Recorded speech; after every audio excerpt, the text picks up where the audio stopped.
In 2002, William Shatner, along with Judith and Garfield Reeves, produced their seventh book in the Shatner-verse series called Star Trek Captain's Peril.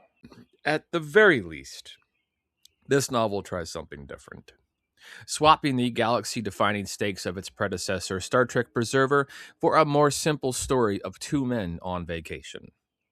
Well, two stories, technically. The wraparound story takes place on Bajor, where Kirk and Picard are on an archaeological dig. During that dig, they go off schedule and end up in a murder mystery. During that murder mystery, Kirk is telling Picard an old story from the first 6 months of his command on the USS Enterprise. That story, about a mystery ship from somewhere else in a contest of champions, introduces the villain for the rest of the Captain's trilogy. And to be very honest, both stories seem like filler. Your mileage may vary, but I have very, very little interest in Bajor or a murder mystery at an archaeological site.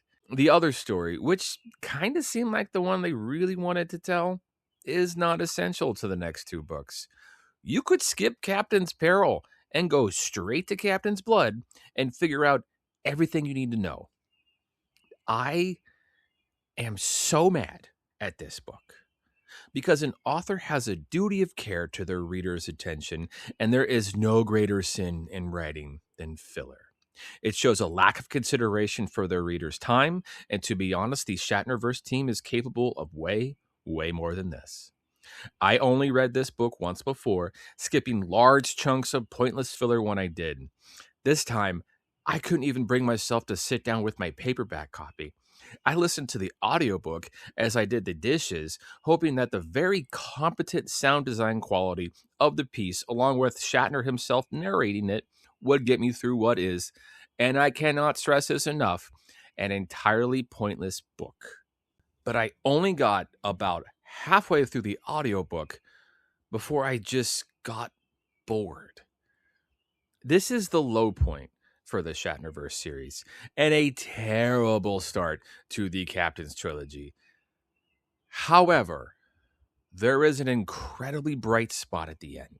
The epilogue, which should have been the prologue of Captain's Blood, or a novel all by itself, picks up with Captain John Lewinsky and the USS Monitor from the second book in the Shatner-verse series, Star Trek The Return.